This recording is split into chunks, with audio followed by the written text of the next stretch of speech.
You know, it wasn't that long ago that if you brought up UFOs at a dinner party, you were basically telling everyone you also owned a tinfoil hat. Oh, absolutely. It was pure folklore. It was grainy photos, Hollywood movies, but in just the last few years, the whole vibe has changed. I mean, the conversation has moved from these fringe forums right into the Pentagon. It really has.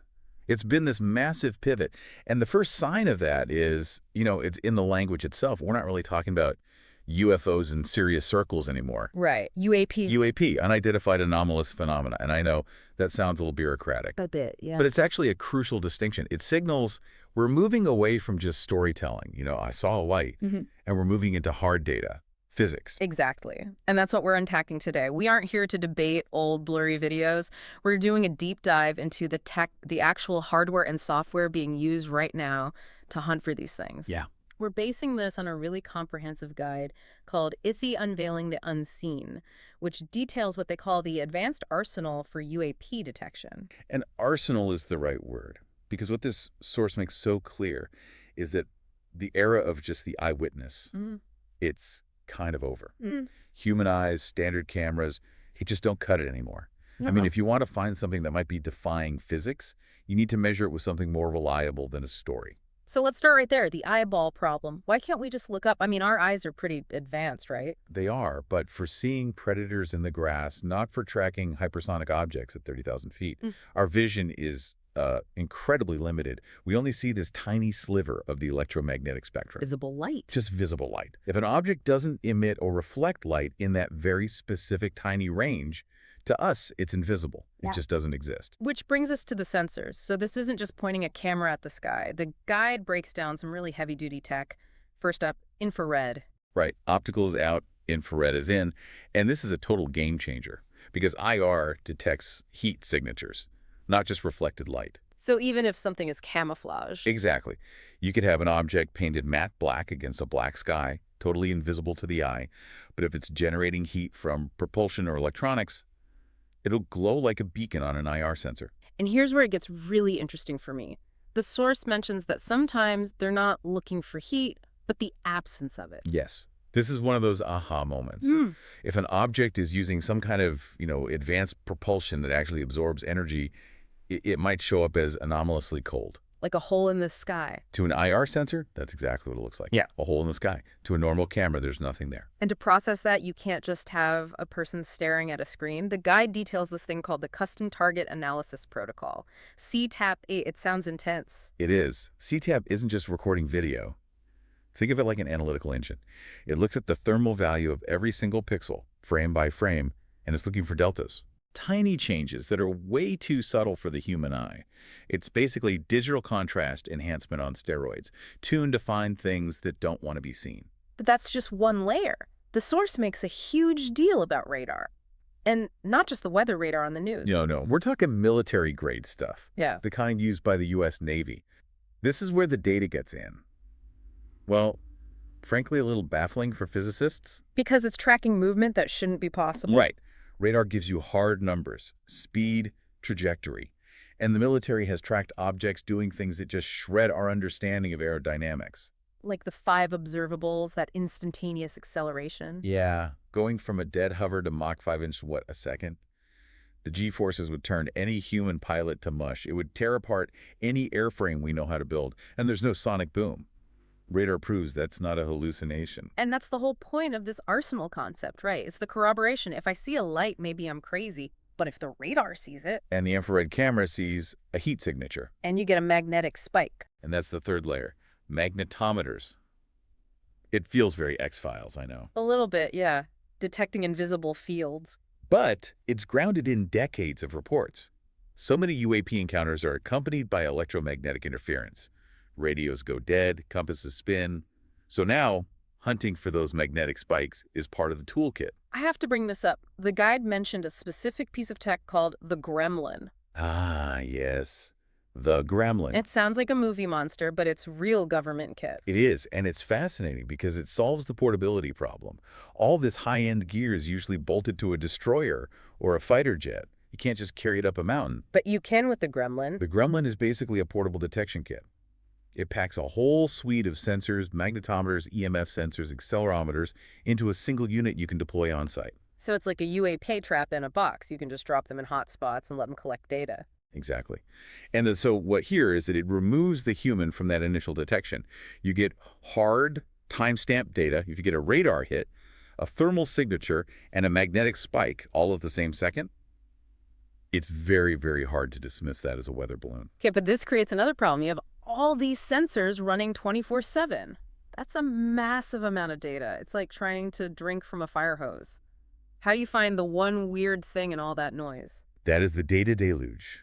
And this is where the source pivots to the other half of the arsenal, artificial intelligence. Because humans just can't do it. We can't. You can't pay enough people to watch all that footage. It's mind-numbing, and we make mistakes. We get tired. AI doesn't. It's like looking for a needle in a haystack, but the haystack is the size of the planet and the needle might be invisible. That's a perfect analogy. Yeah. And the source actually compares it to dark matter hunting in physics. You're not looking for the thing itself. You're looking for the pattern it leaves behind. And AI is just brilliant at pattern recognition. So what does that actually look like? The guide mentions background subtraction. Right, so it's a computer vision algorithm. Imagine a camera pointed at the sky. 99% of that image is static, right? It's just sky. Or clouds moving in a predictable way. Okay. Background subtraction teaches the AI to learn what the normal sky looks like, and then it ignores it. It essentially deletes the background and only flags the pixels that are behaving strangely. And it goes deeper than that. They're using deep learning models, and this part was wild. The source says these models were originally designed for fusion reactors. Yes, I love this connection. Inside a fusion reactor, you have this incredibly chaotic, superheated plasma. Scientists needed to spot tiny little instabilities before the whole reaction collapsed. So they built an AI to find weird particles in the chaos? Exactly. And now they're applying that same logic to the atmosphere. The sky is also a chaotic fluid. You've got wind, birds, bugs, heat shimmers. They're feeding those fusion algorithms infrared data of the sky and telling it, find the particle that's moving against the flow. That is incredible. Using nuclear fusion tech to hunt for UFOs. It makes sense, though. It's all about finding a signal in the noise. And the goal of the AI here isn't to just scream alien every time it sees something. It's the opposite. Is to filter out the boring stuff. Precisely. Its job is to look at 1 million hours of data and say bird, bird, satellite, plane, bird, so that the human analysts only have to look at that tiny fraction, that 0.1% that's left over. Which leads us perfectly into the next big topic, the filter. Because, let's be honest, most of what people see is mundane. Absolutely. The source is very clear on this. Most of detection is actually just identification of known stuff. Yeah. You have to rule out everything else first. And the list of culprits is so long now. I mean, people Right. still report Venus all the time. Venus, Jupiter, meteors, the classics. But the new problem is man-made clutter, satellites, specifically Starlink. Oh, the Starlink trains. Those lines of lights. Yes. If you don't know what you're looking at, a train of 60 satellites moving in perfect formation across the sky looks incredibly unnatural. It's caused a massive spike in reports. And drones. Don't forget drones. Drones are a huge one. They can hover, move erratically. They've got lights. At night, a small drone a few hundred feet up can look exactly like a giant craft a few thousand feet away.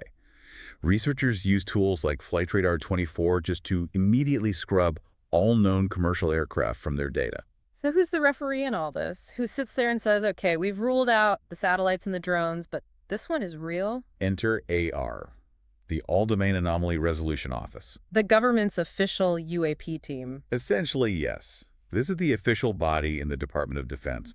And notice the name again, Resolution Office. Their job isn't to collect spooky stories. Right. It's to apply that rigorous scientific framework. They take all the data from military sensors, intel agencies, and they systematically try to solve the case. Their goal is to turn a UAP into a known thing. And that phrase, all domain, that's key. We're not just looking up anymore, are we? We're looking down. This is where it gets really strange for me. The all-domain part reflects a trend in the data. These things aren't just in the air. The source talks about USOs. Unidentified submerged objects, which is frankly terrifying. That's a huge detection challenge. Radar doesn't work well underwater. So now they're incorporating sonar, which uses sound waves, and hydrophones. These are basically passive listening devices on the ocean floor, just listening for strange propulsion sounds. And the really crazy part is the transmedium stuff. Objects going from air to water without a splash. That is the UAP trap concept the source describes. It's a strategy. You set up a network of sensors in one place, cameras looking up, radar on the horizon, and sonar in the water. To triangulate. They're trying to catch an object in that moment of transition. Because physics says if you hit water at that speed, it's like hitting concrete. You should shatter. If you can track something going from air to sea without losing velocity, you have data that breaks physics as we know it. It's cool to see even consumer apps are picking up on this. The source mentions the Enigma UFO app now lets people log underwater sightings. It's creating a more complete picture. It's not just lights in the sky. It's becoming anomalies in our environment. Okay, so we've talked military gear, fusion AI, underwater microphones. But I know what our listener is thinking. I've got an iPhone in my pocket. Can I help? It's the million-dollar question, Yeah. and the source gives an answer that might be a little disappointing. The verdict is sort of, but not really. Ouch. I know. Look, your smartphone is great for visual documentation. A picture is better than nothing. But from a scientific data perspective, it just lacks the sensors. No magnetometer, no thermal imaging. And crucially, no range finding capability. A video of a light in the sky without range data is. It's mathematically useless. A shaky video of a dot is just a shaky video of a dot. It's not data. But that doesn't mean regular people are totally locked out. The source highlights some really cool citizen science projects. Absolutely. This is the open source rebellion, in a way, projects like SkyHub and Sky360. Right. These are communities building global networks of dedicated camera stations. They use fisheye lenses, they watch the whole sky 24/7, and they run that open source AI we talked about to filter everything. It's like crowdsourcing a planetary defense system. It is. And the beauty of it is that it's transparent. The government data is often classified. They can't just release it. But the Sky 360 data is open to everyone. It democratizes the search. What about those little gadgets you can buy, the UFO detectors that beep? The source touches on those. They're mostly just simple magnetometers. They beep if the magnetic field changes nearby. Are they legit? The expert take is that they're fun. They're a great entry point for a hobbyist. But is it authoritative evidence? No. A magnetic spike could be a UAP, or it could be your neighbor's microwave. Without that multi-layered corroboration, it's just a beep. So if you want to be a real UAP hunter, join a network. Don't just buy a box. Exactly. Contribute to a data set. So let's just recap where we are. We've come a long, long way from the I saw a flying saucer days. We really have. We've gone from storytelling to building a digital dragnet. We're tracking thermal signatures, looking for magnetic disruptions, scrubbing data with AI from fusion reactors, and listening underwater with hydrophones. And the tech is only getting better. The source mentions satellite imagery is next, using parallax shifts from space to calculate an object's velocity. That's the future. But the source also notes we still have a lag. We need better real-time responsiveness. We need to be able to see an anomaly and point all the sensors at it now, not analyze the data 3 weeks later. It really feels like we're building this net, it's a digital net to catch anomalies in our reality. And I guess I want to leave you with this thought. We're spending all this time and money on sensors and AI to strip away the noise, the balloons, the drones, the birds. We're trying to isolate a pure signal. Right. And the question is, what happens if we do? If the net actually catches something. Yeah. Something that genuinely defies our physics, ignores our borders, moves through our oceans. Are we actually ready for that answer? That is the ultimate question. Thanks for diving deep with us today. Keep looking up, but maybe check a radar app first. Keep your data rigorous. See you next time.